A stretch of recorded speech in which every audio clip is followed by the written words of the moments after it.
10 seconds.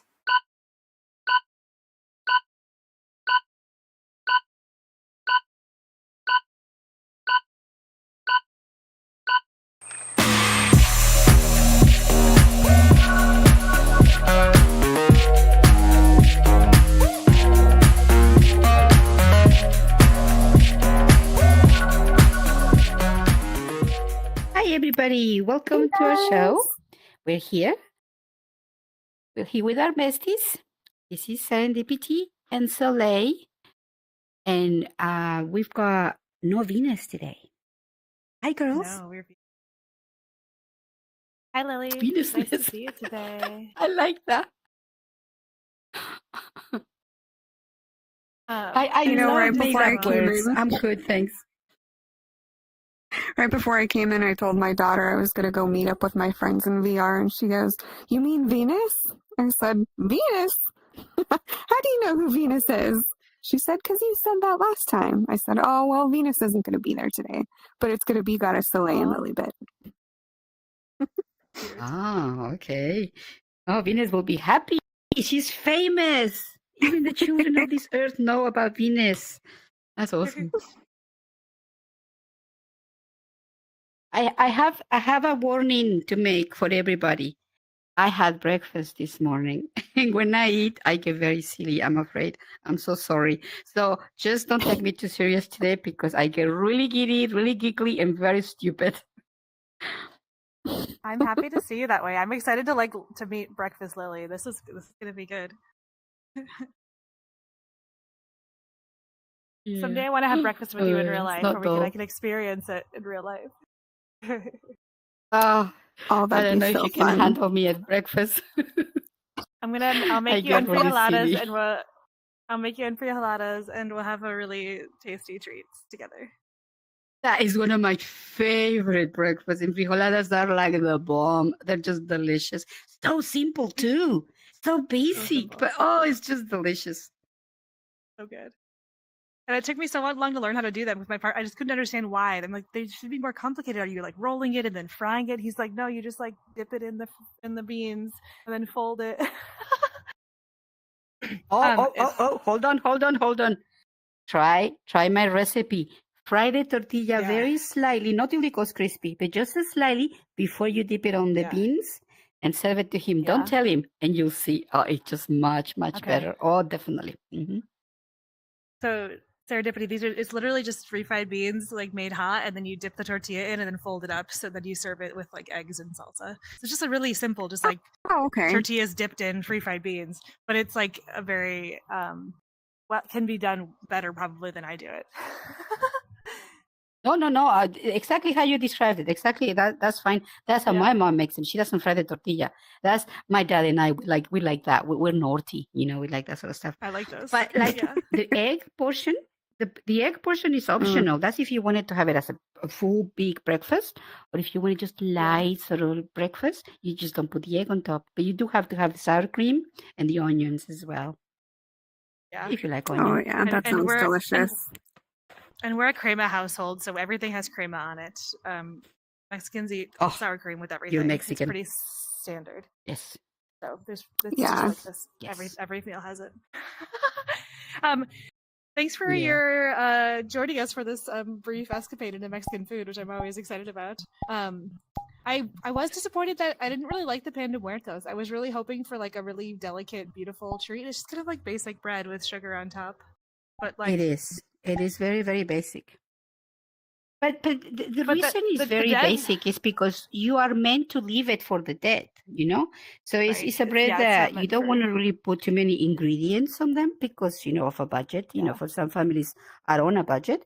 So it is symbolic in a way. So, but, as Mexicans, we are greedy. We thought, okay, if they are going to have some, out there, why can't we have some too? So we ate it too. But it is very basic. I did have some that were like filled with like Oreos and like cream cheese and things to try the different versions. Like there's some fancier versions that were like interesting. But also that's not the original. That's not the original. Totally. There's also a sculpture of like the city that I live in of these huge panda muertos that were like this big, and I was like, I want to just like dive into them, but like that's just a different kind of fetish that I have to like be swallowed up by beautiful pastries. That's a new one.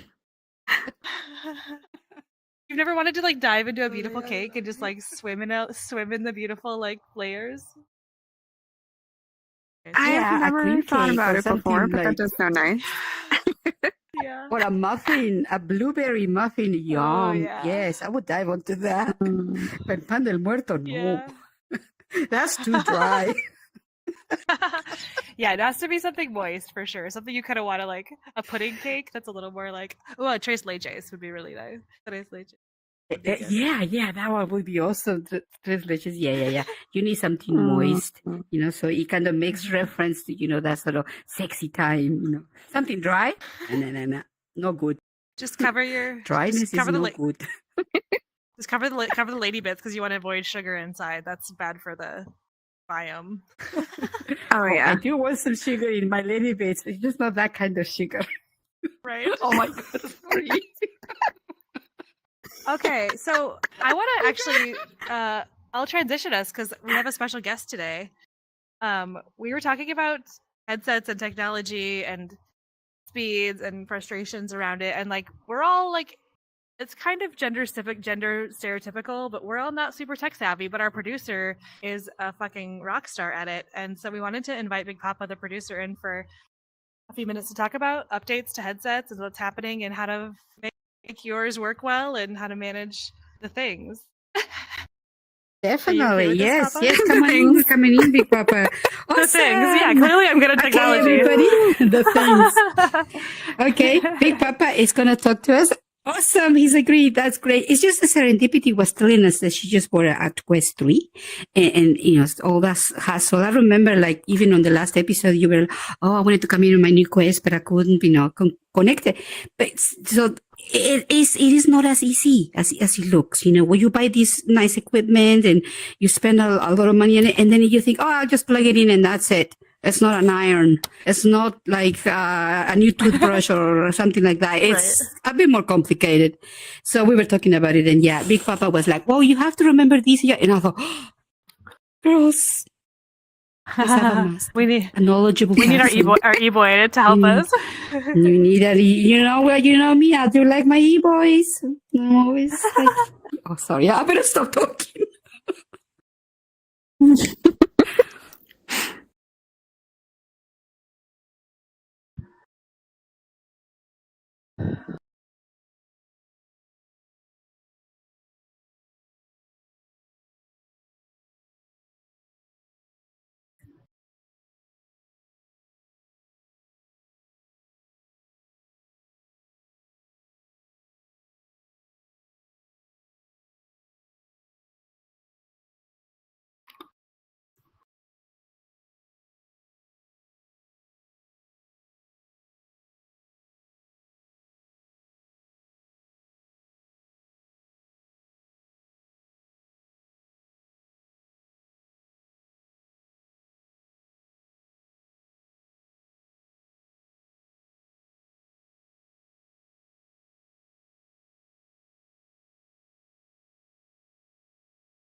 And which headsets do you recommend? Yeah, I think my biggest. Yeah. Oh, sorry. I'm part of the question. We're all talking. Quickly, Sorry. You first, Serendipity. Yeah, I was just going to say, I think my biggest issue is my computer is ridiculously outdated. So I'm running some old hand-me-down Alienware computer from my brother that I got years ago at this point. And when he gave it to me, it had already been sitting around his house for years. So I don't even know how old this computer is at this point. So that's my biggest issue. Like even now I have everything connected properly, but I'm still like, I turn my head and everything like stutters.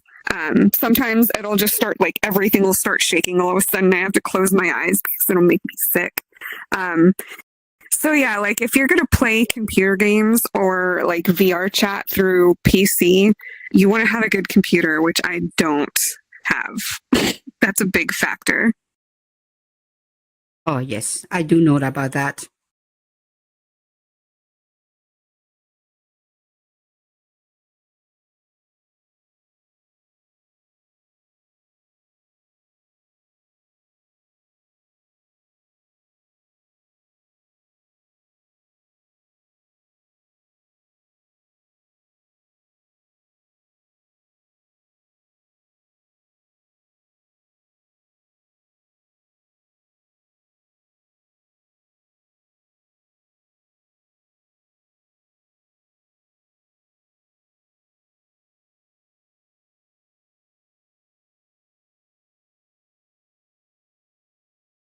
Okay, I know you told me that once, but I tried to go in, but I couldn't find where the settings are. So maybe after this you can help walk me through it step by step.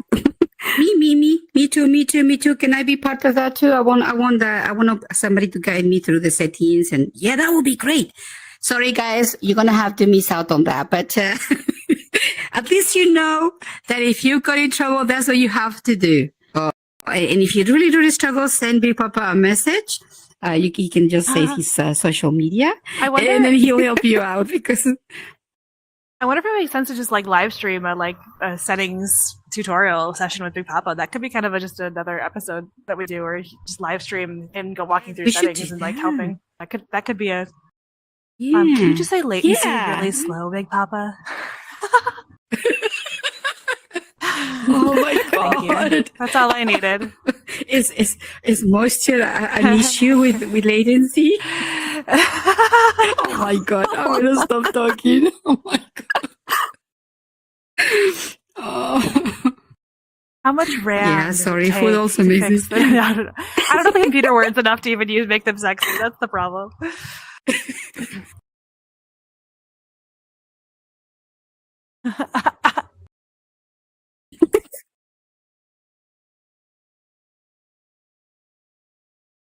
Rams. That sounds sexy to me. That sounds so sexy.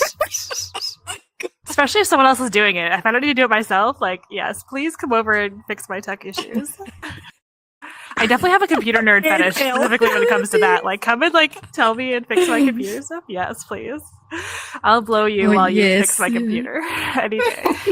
Oh, all right. Or you can say, service my computer, please, and then service me afterward. You know, the full package. Sorry, I need to use more code service, please.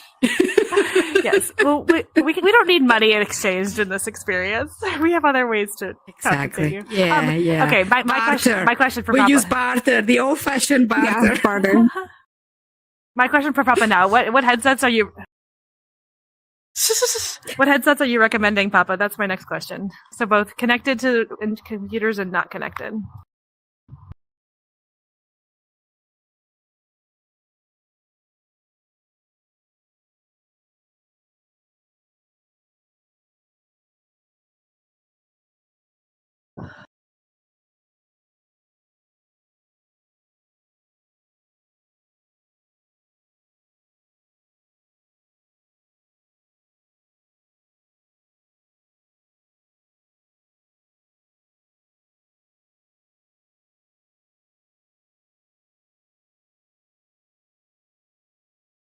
Cool.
Whoa. Cool.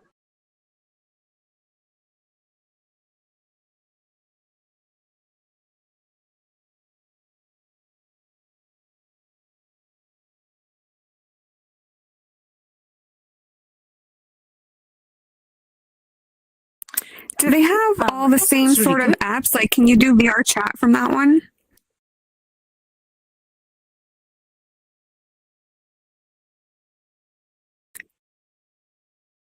Oh.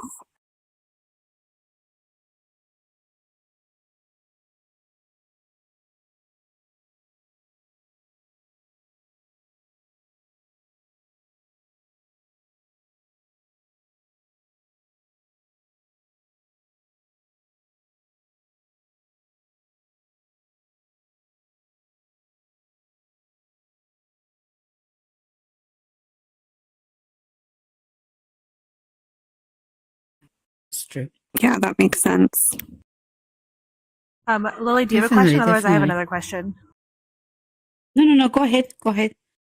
Otherwise, I'll say something Papa, stupid. What do you? You're doing great. What do you do about the like? Maybe this is a question for everybody. The frustration when it doesn't work, because I think like it's so.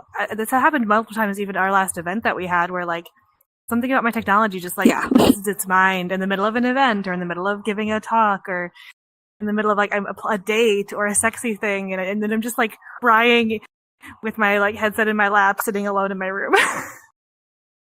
That would be a mood killer, definitely. Yeah.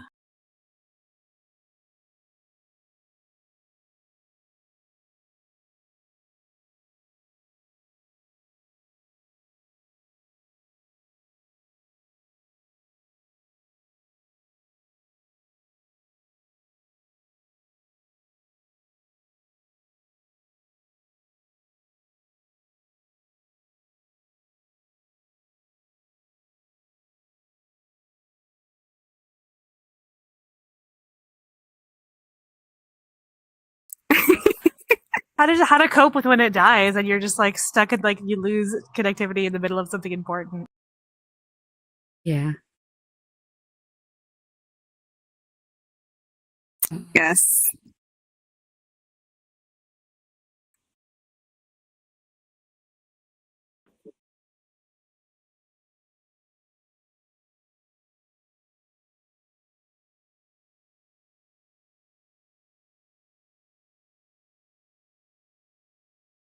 And then you throw your headset across the room and it's exactly like a rock star with a guitar.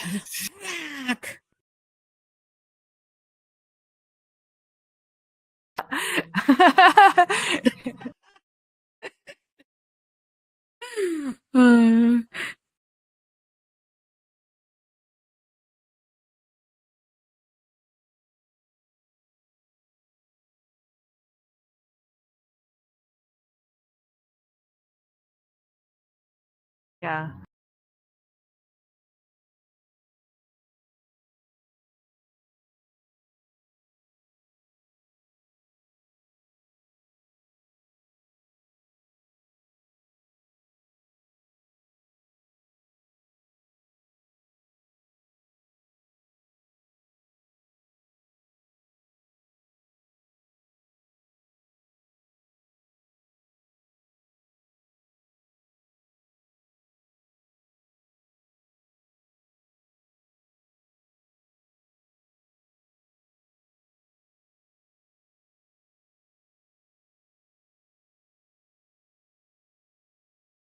You're gonna have to remind me of that one when we're done here, because I'm gonna forget all maybe about we should do a cheat sheet. You know, all the things that we have to sort of keep in mind.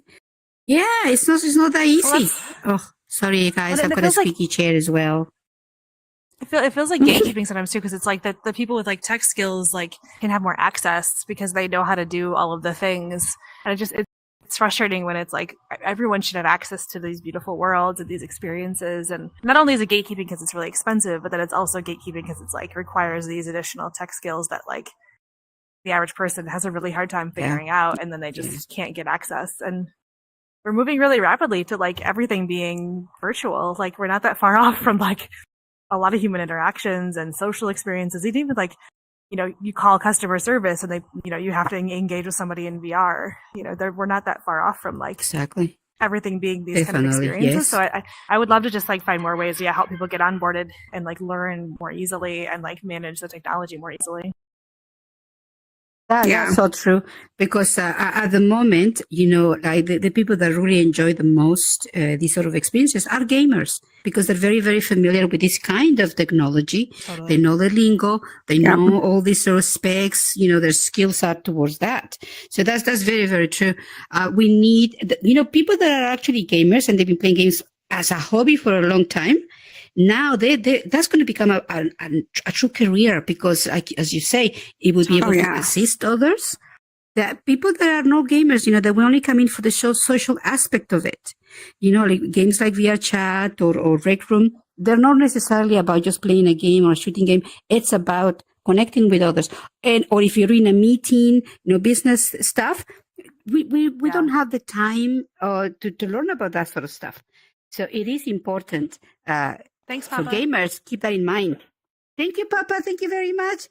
It was very, very useful. And I'm sure we're going to have him again. Keep us right when it comes to technology, because we all have our strengths. And me personally, I'm not too bad with computers, but the background of how computers work and all those terms of... how you say that? You see, I even forgot already what he was saying. The technology stuff, the window things on the screen on each eye rates or whatever. I forgot. There you go. Resolution. That one. Yes. Yeah. But then you're also ahead of me, at least. I'm sorry. No, you go ahead, Serendipity. I was just gonna say you're ahead of me, because like with this whole avatar situation we've been trying to navigate, like, okay, I mean I could go on a Gumroad and find one and buy it, and then it's like you have all these instructions on how you have to upload the files into Unity, and then you have to import it into your account. It's just like, I have no idea what I'm doing here. I don't know how to use Unity or any of that yet. And then you see some of these avatar creators are young, like really young. Like the girl that made this avatar I'm using right now, Lilybit helped me look her up, and I contacted her, and she's too young to legally be able to sell her avatars. So it's like, man, she is like way ahead of the game. Yeah, it's amazing. It's those gamers, that's so. That's like, it's because there was so much stigma around gaming, 10 years ago, of like these kids that never left the house, and it's like now they're going to be the millionaires because they like have all the skills that we learned in the last 10 years. Totally. They're making us. Yeah. Go ahead. I actually, when you said like playing other games in VR, and you said playing VR Chat, this game, like I've never seen this as a game. Like I've never seen VRC as, for me, it's always been community. It's like a place I go to like meet people, to work, to connect, to like, and I've never actually like visualized this as a game, but it's interesting that for folks who do, and it's an interesting like framing that I think is really important, that maybe if we take more of it out of the gaming realm and like make it into like, this is the place we go to like build our communities and belong with each other. But it's not so much like this is just for teenagers. It's like, no, this is like for people who are really isolated, for people who have disabilities, for people that have a lot of like barriers to social connection, people with spectrum disorders. Like, this is like a lifeline to connection that they can't get anywhere else. Yeah, I wish Meta would focus more on that. Yeah. Like I'm not the biggest gamer. I mean, I play Demio on here all the time. I love Demio. But other than that, like the only thing I really use my headset for is for connecting with friends.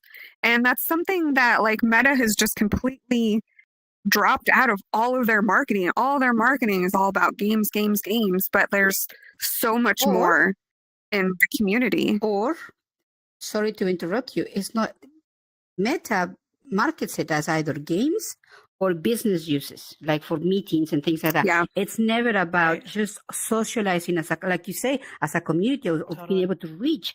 A little bit like, I don't like to say the name, but it's kind of like what Facebook started out to. It was a social platform kind of thing. That's what this has become. And it's like a version of a type of a Facebook, because you're right. I came into here as a game, thinking of it as a game, because I'm not really a gamer at all. I've never been into the computer game scene.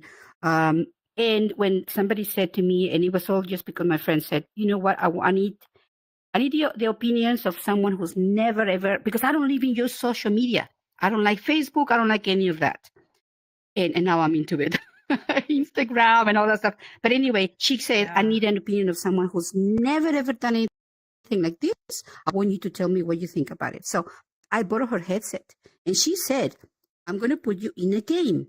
So to me, I came into a game. And I saw it like that for the first couple of weeks. And then I never really took it seriously. To me, it was really a game. But it wasn't, I loved it. But then when I bought my headset, I got my own account, and I started playing, you know what, to me, it was just, I'm going to play the game for a little bit. But then I started making connections and making friends and all that. And all of a sudden, I'm like, you know what? What I say, how I behave, does matter. Not just my experience, but other people's experiences as well. And I realized this is actually a community here. And you find your own little tribe. And it's wonderful. Totally. It really is. So maybe what the thing you said there was important was it's about who kind of brings us into the experience. Because my friend Kevin really helped me. Bingo, who was actually in the movie that we met in VR. He does like some VR animation and some really beautiful art. And for him, it was he did a show during COVID in VR, and his whole community was all VR based because he was so isolated because of COVID.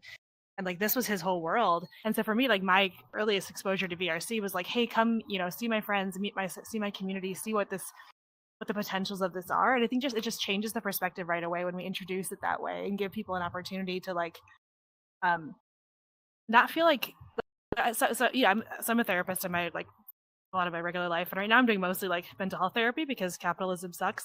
And it's harder to find sex therapy specific clients. But a lot of like what I'm dealing with adults is like isolation and loneliness and like difficulty with like finding social connections and finding belonging, and like especially like if they do have a workplace they go to, it's kind of shitty coworkers they engage with. Like very few have like really strong connections. Few have like meaningful connections from high school or from college. It's like there's very little connection in communities right now because of all of the kind of like conflict happening in many levels. And so there's just like people are desperately looking for a place to feel more belonging and to find like-minded people. And so I'm happy to see environment. VR and the one that they can control, like they can actually like create the safety net they need to feel safe in that space where they don't need to like they're not going to a noisy bar with people getting drunk, and to like be able to have access to social space, which is like so common normally that adults can't find other locations besides that.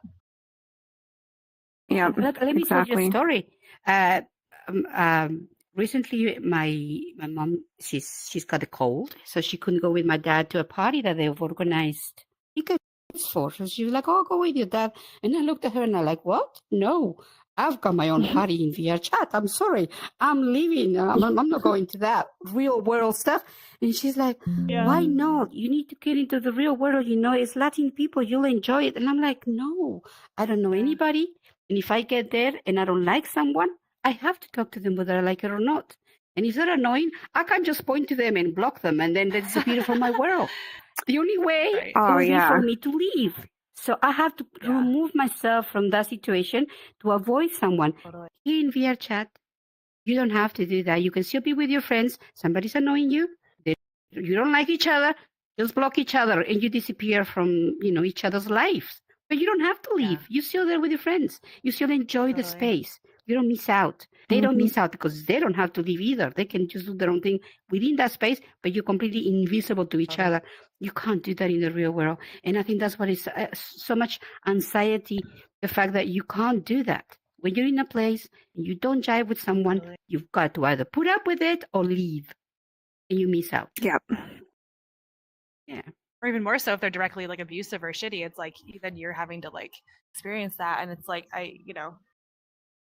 like a lot of the time I run into like places where there's somebody who I know is abusive in the room or who I know has been shitty to my friends. It's just a common experience, I think, after you've been in communities for a while and you're engaging in real life, that there's like there's always that one shitty dude that shows up. Sorry, dudes. Like it always is a dude that shows up and it just like ruins the vibe. And I'm like, and I think in VR it is easier to navigate that sometimes, where like you kind of not have them kill all the vibes. Oh, definitely. Yeah, there's shitty people out there for sure.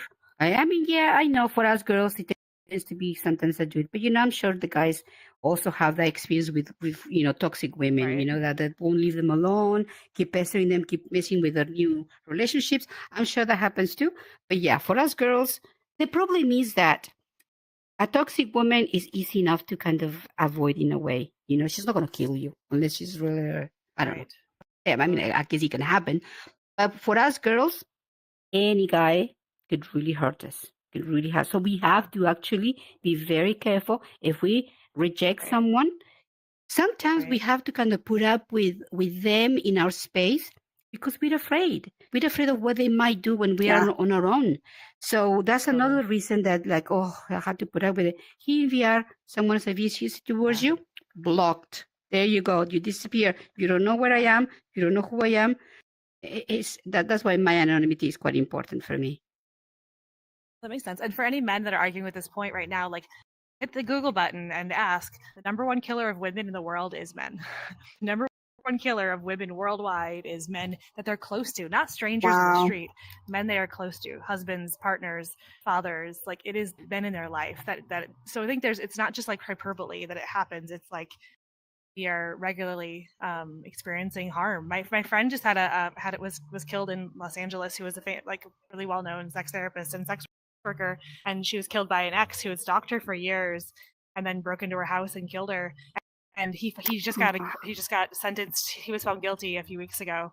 So we're really happy that he was actually found guilty after years of this like court trial going on and on. But it was like the fact that it had to be a 3-year court trial, that this person had to use the legal system to like try to take back power. And it's like, how about you just don't kill women in the first place, and then you wouldn't be having to go through this process. And like, someone says no, move the fuck on and like deal with your shit. Exactly. Yes. That's just so true. And I mean, it is a fact. One thing is to have equality when it comes to jobs and being treated fair and respect and all that. And that's what women want when we talk about equality. But we are not the same. Men and women are not the same physically. So men are more powerful because of the hormones, because of their body types. Even someone who's maybe like, I'm very, very short, I'm only 5 feet, but a guy who's exactly the same height as me could overpower me easily, even if it's the same height. Often. Because he's got bigger muscle mass and all that sort of stuff. I mean, obviously, there's always exceptions to make the rule. I know that there are very powerful women too, and they work out and they do a lot to get to that point. But, generally, as a rule of thumb, men and women's physiognomy is different in that respect, and they're more powerful, so they could hurt us a lot easier. That does not mean that we're not the same when it comes to jobs and equality and being fair. That's another subject. But totally. Sorry, I had a question for you, Lily. Lily, I had a question for you. Serendipity, do you mind if I change the subject, or do you have a subject you wanted to talk about today? Oh no, go for it. Yeah, go for it. I am lonely in my life in Mexico because I'm still making friends and learning the language and I am navigating different changes in my body and my partnership. So I'm really craving like deep and sexy VR connections. And I'm wondering if you have any kind of tips that you would give someone. Like, I don't want to just go to random public worlds and like try to talk to strangers. Like that just feels like a lot of time and energy to like find, because the niche, the people I want are a small segment. It's like I want people that are really sex positive, people that are really intelligent, people that are really good at boundaries, that are like really good at feminism and anti-oppression. Like I want good humans, and I'm wondering if you have tips on like how to find those humans that are also kind of like interested in some of the same things. Yes, I totally I know where you're going with this, because it is I see the metaverse, VR chat in particular, because that's kind of the only game that I kind of know this well. It's a little bit like a concentrated portion of real life. The same principles kind of apply in a way. I mean, here we've got more safety guidelines and little tricks and things that help us to stay safe, that's for sure. But It is a bit of a jungle out there. If you go to a public world, as most people that are already VR savvy know, public worlds, they're chaotic. And now they're full of children and all that. So it is hard. Yeah, and but the thing 50% is that, children. Yeah. But funny easily. enough, not just any children, but crazy racist children obnoxious, too. Obnoxious children. Always. That's true. Yeah. It's and I'm awful. talking about children that are not necessarily like a young age. Children that could be in their 30s and they're still children because of their behavior. That's it's true. Just so stupid. Yeah. But the thing is that you have to be kind of mindful that. Let me give you an example. There's times when I've come in here, and if you're like a trusted user, it means that you've been in this game for a while. It means you spend most of your time in private worlds because of that, what we talked about. But there's times when I come in and there's nobody really there for me that I want to talk to, or everybody's busy or whatever, and I'm like, oh, what do I do? Then I go and venture into a public world. Because I think, I'm going to embrace the chaos. I'm going to feel like a conqueror, getting into the jungle and see what kind of tiger appears and I'll come, kill it. You're so brave. That's how I see it. So I go in there and I start, and you get the chaos, you get all that. But from time to time, you find these little gems, these really interesting people, whether they're drunk and they happen to venture into a public world by accident, or they're like me, an adventurer that just wants to kind of embrace the chaos for a little bit, just for, variety. And you get really good conversations. And you had to be very patient. It's a little bit like a hunt, really. You had to set the traps. And you got to wait patiently till somebody falls on your trap. And then you say, let me see. Are you a good catch? No. Boring conversation, put you back. It's like that, I'm afraid. What's your avatar for hunting? Oh, yes. I come in my normal avatar to start with, and I assess the situation. And if I see a whole bunch of meme avatars, pizzas, hot dogs, and all that, brushes, I change my avatar to a questie for one thing, because then I know probably a lot of people here are questies. So then you can see me. And then I change to an avatar that is not very threatening. And because a lot of children, I tried something that children are not going, why is your butt showing? Blah, blah, blah. And like, just change to my little cat girl avatar that is modestly dressed, and then I'll be okay. And then, one thing I do as soon as I arrive as well, and I've got my decent avatar that is, presentable, I open my menu and I look at who's in this particular world right now, and I go through the profiles and start reading them. No profile, nothing to write in there. I've never thought of that. Or it's someone who's antisocial who can't even care about what other people or like want to socialize here. And you find the ones that actually write a little bit about themselves. You can even see by the way they write about themselves whether they're a nice person or they're just a dickhead. I'm sorry, excuse me, pardon my French. Sense. But if they're like, oh, what you're looking at, and I'll take you on, blah blah blah, like really aggressive. Like, dude, nobody's even met you, and you're already aggressive in your profile. That's a good. So I go through that, and then when I find one that he's of a certain age, he seems a grown up, he's telling me a little bit about him, he says that he likes to talk, he says he likes music, then I'll go hunting on the world, and I start looking at their names, cute. And there you are. Then I get close to him. I'll just assess and see if he's in a sort of talking mood. You really are hunting. Or girls, Oh, yes, I have plenty of practice because I do like to hunt. My favorites are newbies. I love newbies in new worlds, in public worlds. They just come in wide open, like, oh, what the fuck is all this? Like, where am I? What's going on? And you take are you a newbie? Yes, I am. I just won my quest. Oh, really? And it's just an adventure. Let's go on an showing them around the world. Don't get me wrong. I don't jump. I don't pounce and then, take advantage of them or anything like that. No.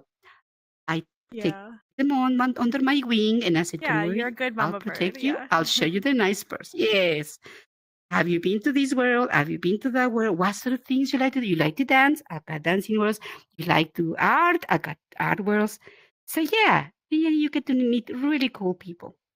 I've met people that are, don't discriminate. If they're on a desktop, doesn't matter. I've met plenty of really good friends that start the game on a desktop, And 2 of them, I've convinced them to buy their Quest, and they love it. They love the community. Cute.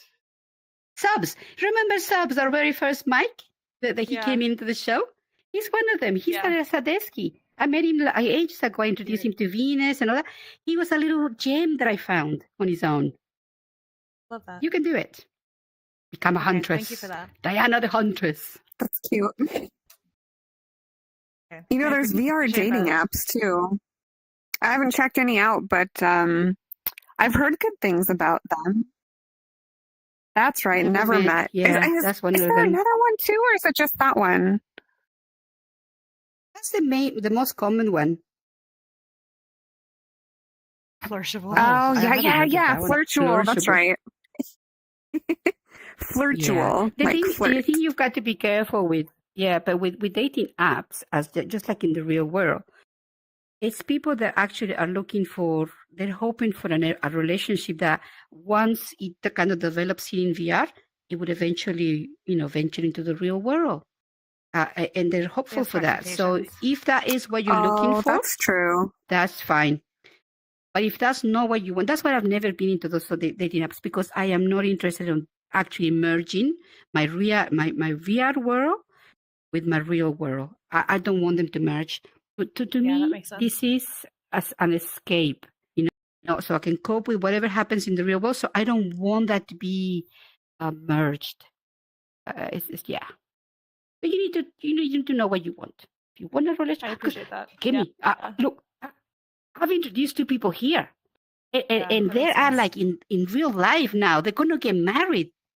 So it can happen. Wow. If that's what you're looking for, it can happen. Yeah, for sure.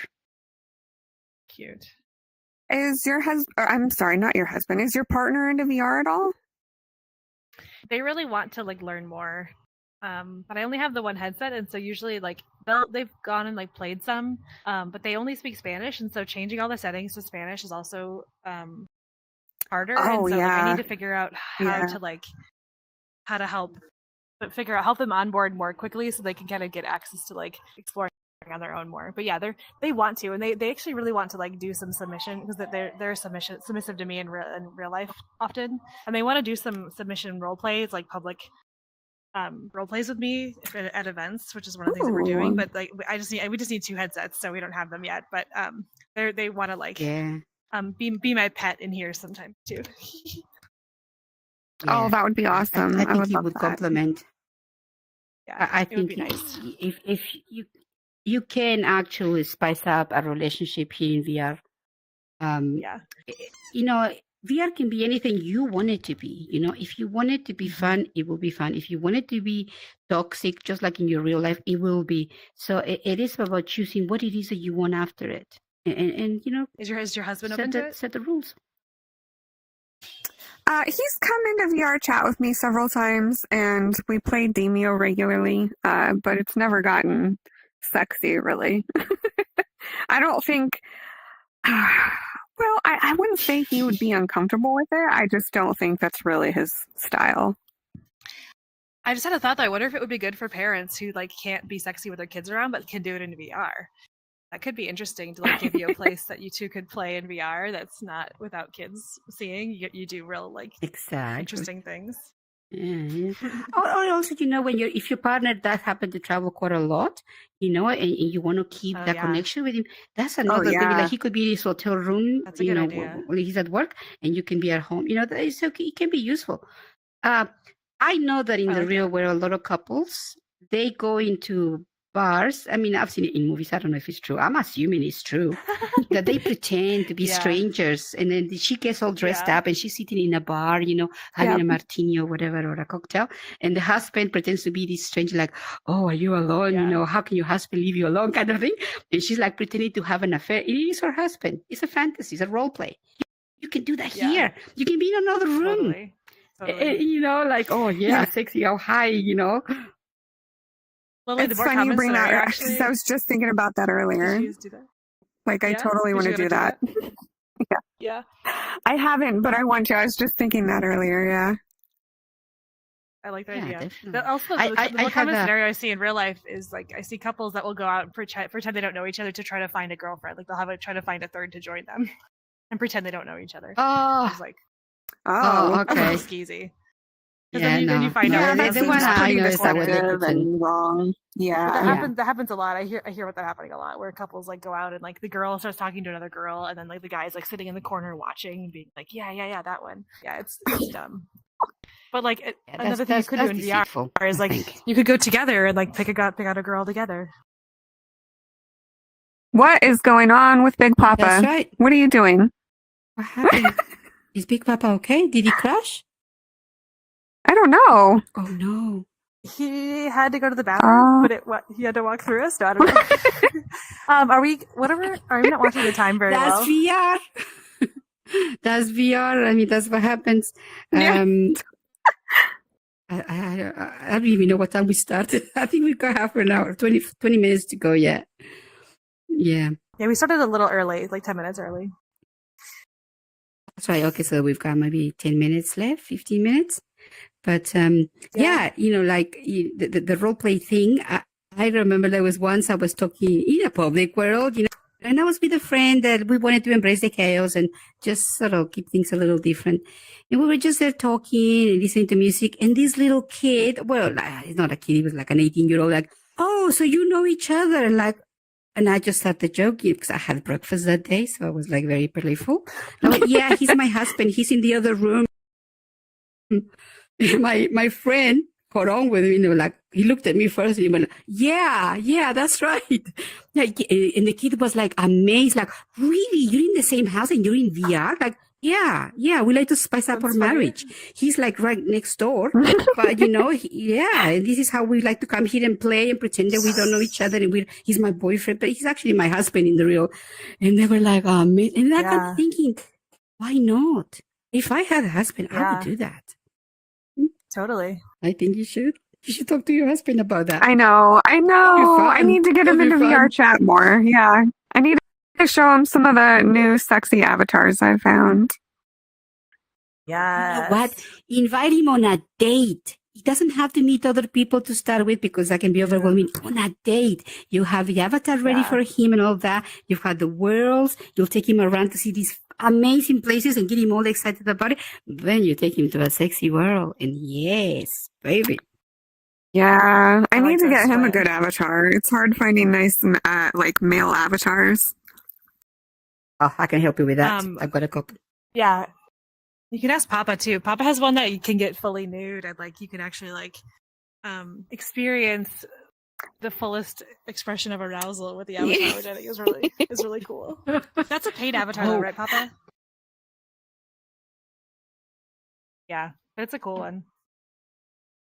Oh, girls, I don't know. I mean, talking about that, I remember when I first started, I did see my first naked avatar. They were okay. They were like, yeah, impressive. But nowadays, the ones I've like recently, oh my God, they're so realistic. I don't know if I can say, I should say this. They're pulsate, like they're like live. You can see the veins. Oh it's my like, God. yeah, it's real.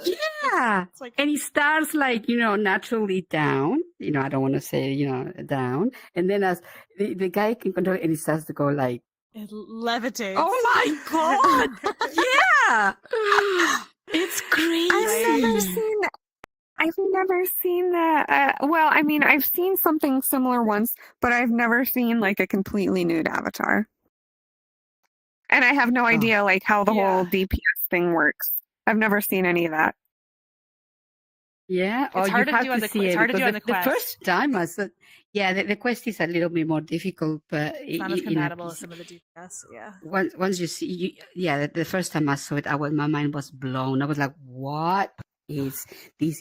That's why I don't want to leave VR. Yeah. I don't need the real world. I've got everything I need in VR, even VR food. I get a bit hungry. I'll just eat VR food, and it satisfies me. I don't know why." Maybe it's my head. Oh, I wish. Whatever, but yeah. I wish I satisfied me. Food, though. I really want to eat the VR food is better than real food a lot of times. Like I really just want this sushi or this that one World of Ramen ramen bowls. The fondues, yum. Yeah. The pizzas. There's a place I like to go motorbike riding and then have a little table for afterwards. And it's got pizza, which is I love pizza. So yeah. Yeah.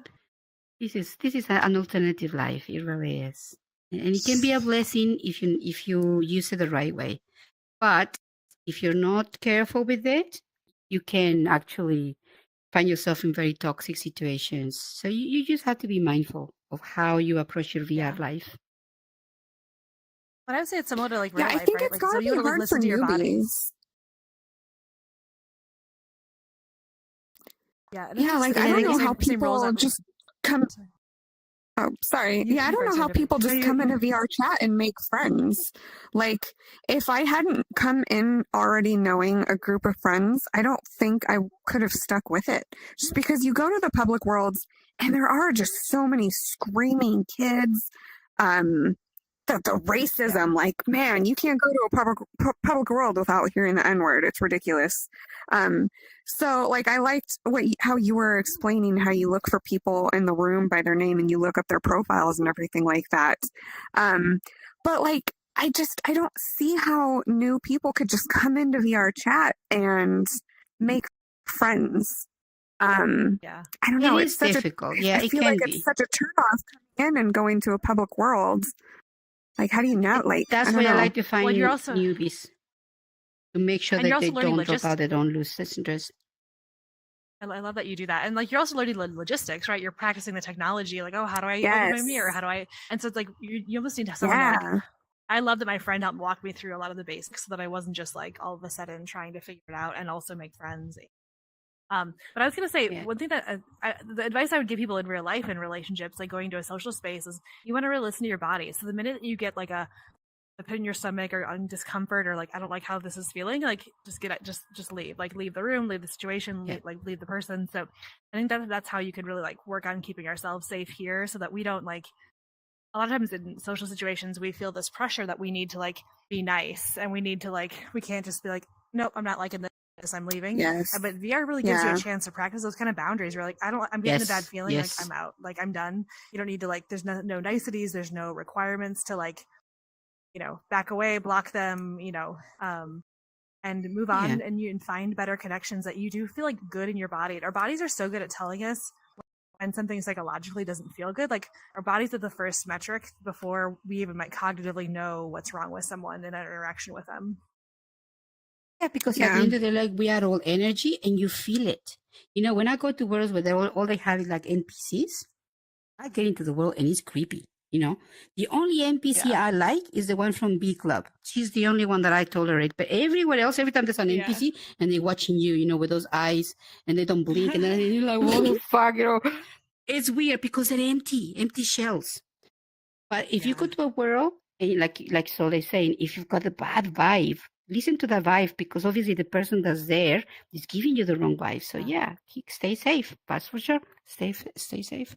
Another thing I was going to add to that is the time of day as well. If you're going to be a newbie, pick a time of day when most kids have all gone to bed, and then you're less likely to find children in the game. You might find a lot of the teenagers because they can be sometimes a little too toxic for my liking. I mean, the way they talk to each other is, I would hate to be a teenager right now. And I feel really, really bad. I think it's a difficult time for them too. It is very, very hard. So sometimes I go to these worlds where it's full of teenagers just to listen to the conversations because I like to know what's going on with teenagers, at this time. So I can understand them. But I don't necessarily relate to them and I don't necessarily interact with them at all because it is hard. But that's one thing. Come in when it's safer, with a more adult time. I love that suggestion. One time I joined a world with some teenagers, and they maybe were early 20s, and I rode around in a car with them. So for some reason in this world you could just drive around in this car and I rode around. I was like, okay, let's go, whatever. I rode around in this car and they spent a lot of time talking about dating and people they liked, and I was just kind of giving them random advice. And they had this like long debate about the word body count and like using the terminology body count and how important it was for them to know a woman's body count. And so I gave them this long lecture. Like I was like, you brought me in your fucking car. Like I'm going to tell you why this is not important and this is actually harmful to like use the term body count and then even care about this. So like I see sometimes that we are in a position to maybe give some nuggets of some gems of information to the teenagers too, and be like, here's how you're actually like, you're never going to see that girl again because you care so much about her numbers, when like you're not for a lot of the teen boys, you're not disclosing your numbers. And why is it important to you? It's a patriarchal idea that if they've had a number of people inside of them, it somehow has changed their body or their like sense of availability or their sense of health. But actually it's the opposite. Like the more sex someone's having, like oftentimes it means they're learning more skill, they're learning more about their body, they know more about their health, they have more awareness of what gives them pleasure, like they're better at communicating, oftentimes learning their boundaries. So like it's a good thing for someone to have a lot of experience and to be able to then bring that to your connection, and for you not to be threatened by that. Yeah, because if you think about it, like a lot of teenage boys, the biggest fantasy is to be with an older woman. And the reason they do like that is because of the experience, because women, at a certain age know what they want, they know their bodies and all that. And guys, who are just starting out on that sort of life, they appreciate that. They they'll enjoy it. So you're right. If a girl has more experience, obviously it's going to benefit them as well. It doesn't make sense. And it's a fucking gift that she wants to spend her time with you. So every interaction is a fucking gift, and you should see it that way, not be worried about where she's been before, because like that's your shit, that's your insecurity, that's your fear, that's your ego. Yeah. So let me ask you guys. Let me ask you this. Going into that subject. So what do you think? Like if a girl comes here and starts, ERPing and DPS, all that sort of stuff in here. And she just seems to like, have more than just one partner, quite a few or whatever, like one each day, whatever. She just plays the game as much as possible, even though she doesn't do it in let's say she's a virgin in the real world, but she plays in here. Did you see that? Does it count? My question is, guys, do you think, does that count? Two things. Like the word virginity I don't actually use because it's a social myth. Like the minute that you touch yourself, you're having sex. Like sex with ourselves is still sex, and sex with any kind of like oral sex, any kind of interaction with our bodies is sexual experience and sexual engagement. And so our belief that like once something penetrates us in a specific way, we lose something is actually like a patriarchal myth. So I think when we eliminate that idea, like I think it's great that people are exploring, and in whatever way they explore, it doesn't actually matter, and we don't need to keep track. So the fact that the problem is actually like need to keep track and need to know versus just like, how are you exploring, and is it healthy for you? Is it supportive to your well-being? And is it enhancing your ability to know how you want to experience pleasure and how your body wants to be experiencing pleasure, both on your own and with others? But really, we should be looking at sex as learning how to dance, So if you're going to a party and you don't know how to dance, you're going to step on people's toes, and you're not going to really enjoy yourself, and your partner is definitely going to not enjoy himself. But if you both have the basics of what it's like to dance, then it can be a bit of fun. But boy, if you are experienced and you've got a very experienced partner that sweeps, does all these twirls with then it can be such an amazing experience. So maybe sex should be categorized as a dancing, learning to dance. Yes, guys. It's play. You want somebody that's going to be stepping on your toes all the time, or do you want somebody that goes with the flow with you and, dances in synchronicity with you? That would be more fun.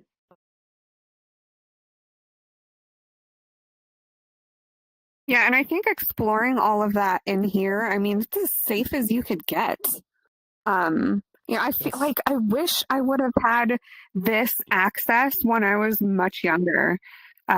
Because, I started getting curious really young, and I didn't have the kind of parents who would talk to me about this sort of thing. So I didn't know how to explore it, I guess. And I was too awkward and shy to talk to friends about it in real life. So like back in those days, it was, online, it was cyber sex or whatever. And like, I was really interested in that, but it's different. I think it would have been a lot better in here, to explore that way, I guess. Yeah. Like it's It's more like I was immersive. saying, like it's as safe as you can get. Yeah. I mean, as long as you're not giving out your full name and where you're located and all that sort of stuff, like you're good. Right. And if at any Because point you as get I mentioned uncomfortable, you just before, take off the headset. yeah, Totally. because as I mentioned in previous when we talk about this, I really like, even though I'm a grown woman, me going to a bar, even if it's with a girlfriend, I'm terrified of somebody putting something on my drink and being Oh yeah. taken away without me not like being knocked out and being raped and murdered. I am afraid of that sort of stuff. So I don't do that. I limit myself to my social, because it doesn't always happen from a stranger. It could be someone a coworker. So even like parties from work and all that. Yeah. Exactly. So yeah, I'm not very sociable at all when it comes to the real world. That's when my mom like, go to a party. I'm like, fuck that. No, thank you. But you come here, so you can drink as much as you like, and you're safe. And if somebody's getting voices, they don't know who you are, they don't know your name, they don't know where you live, and you can just block them, they disappear from your VR life, therefore they're not in your life at all. It's safer for women, for sure.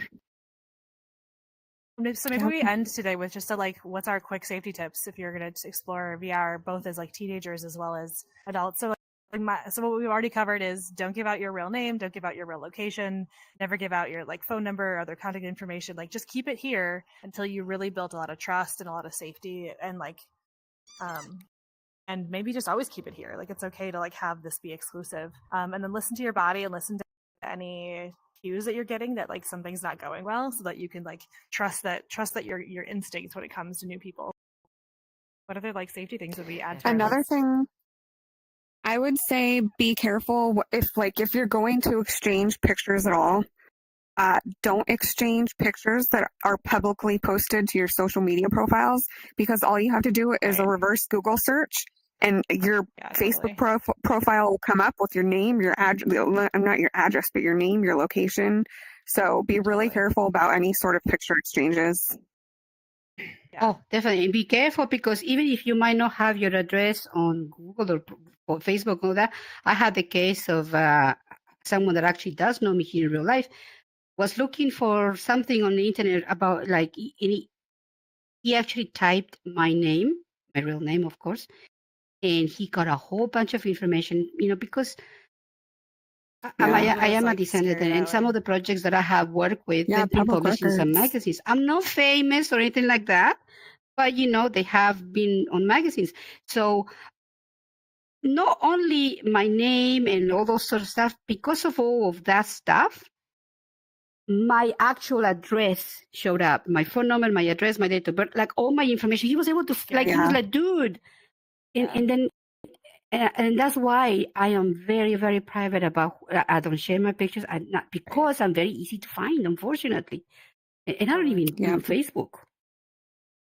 And I think one last thing I would add is notice if you're really, and if you're really vulnerable, like you're really lonely, you're sad, you're struggling with you're suicidal, you're depressed, like be careful that you want to still be holding your heart and yourself with care. And like in this space, people can still take advantage psychologically or emotionally. So just know that you want to first be building friendship, first be build trust with people, build like strong people that have your back before you're looking to like be more vulnerable people or like give anything more emotionally, because like there's still people that will take advantage of us being gentle, giving, caring kind of a human, and you want to make sure you're not being exploited or taken advantage of even psychologically in this space.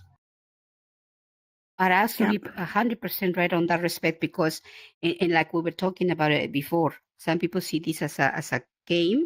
So if you're thinking in here, oh, it's just a game where I can just come in and practice, it's not. Unfortunately, it is a little sort of virtual life. It's a concentration of real life experiences and attitudes from people that they bring it here. So it is real life, but it's just another version of it. So you have to be very, very careful with your emotions. That's for sure. Yeah. I think more than in the real world, you have to be careful with your safety, your body, and all that sort of stuff, because you can get killed. In here, you don't get killed, but your emotions are very, very vulnerable. So you've got to be very careful with that. Totally. Well, thanks for this conversation. I'm glad we got to meet each other today. You all can follow me on social media, Cyborg Dreams with a Z. I'm Lilybit VR in most of my social media. So yes, we are changing the name of the podcast in the stream, but we'll give you more information on that as we get ourselves organized. Serendipity, you want to say some words? Secrets. Oh, yeah. If you want to look me up, I'm on Instagram, Serendipity Sky VR. I'm not very active, I have to warn you, though. And we also we'll get it active. And comments. Yeah, feel free to leave questions and comments for the future. We'll always try to engage as much as we can, too. So we'd like to have this be more interactive in the future. So let us know what you want us to talk about. I know that if YouTube has the option of the chat, and we're trying to figure out a way where we can actually see it in here, so we can interact with you guys a little bit more, because it's difficult. We are in VR, we can't see our screens as easy, but we're gonna get there. We're working on the technology to be able to interact with you guys a bit more. So for the time being, as Soleil says, send us your queries, your questions, what it is you want to talk about. We'll take it on board, and we'll definitely do that. Thank you very much, everybody, for watching. Oh, yeah. Okay. What's the question?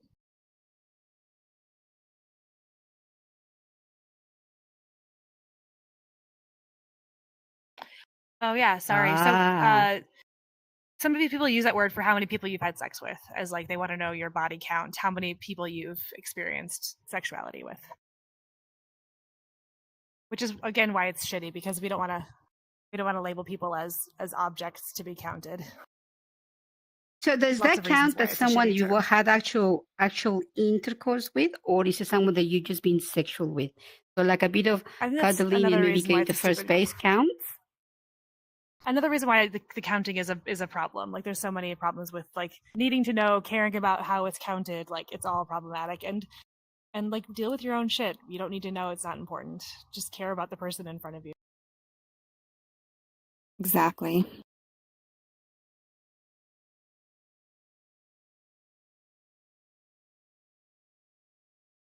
Yeah. Always a therapist. Aww. Yeah.